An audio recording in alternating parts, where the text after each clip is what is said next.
天下市民。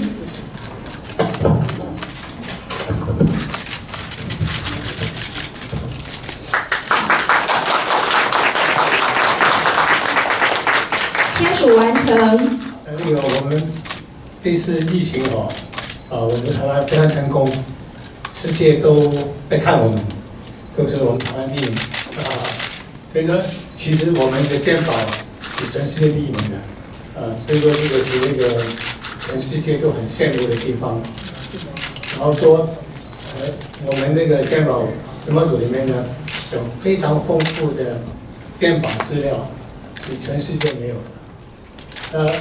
所以说去年呢，我办见组长的时候，我跟处长报告说，我们有这么好的资料，那我们也想做 AI 医疗，是不是我们能够做一点事情？陈蒙组长给我们这么爱护我，给我们机会，让我们那个一起来，好好把那个健保资料再好好整理好。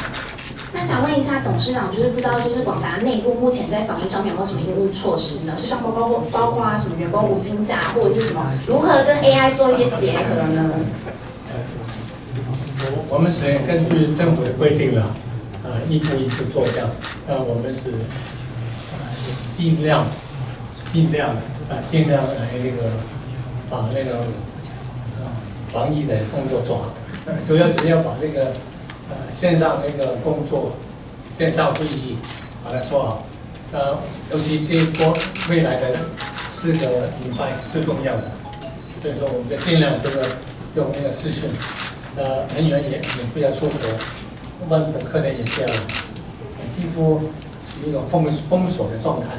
影像资料，那短短从107年到今年的2月底呢，我们已经收载了针对影像部分已经收载了22.5亿笔的资料。那这个是影像的一个概况。那从107年开始参与这个国发会所这个规划的亚洲矽谷试验场域计划那我们107年开始参与之后呢，我们就开始针对刚刚所跟大家报告的TMI资料开始进行一些去识别。所以我们在108年6月呢，就把这2类最庞大的资料先进行对外开放。那大家会觉得好奇，只有影像资料有办法做 AI 吗？所以我们也把这个影像相关的这个医疗资料也一并提供，所以就是影像加上这个医疗资料一并对外提供。那刚有。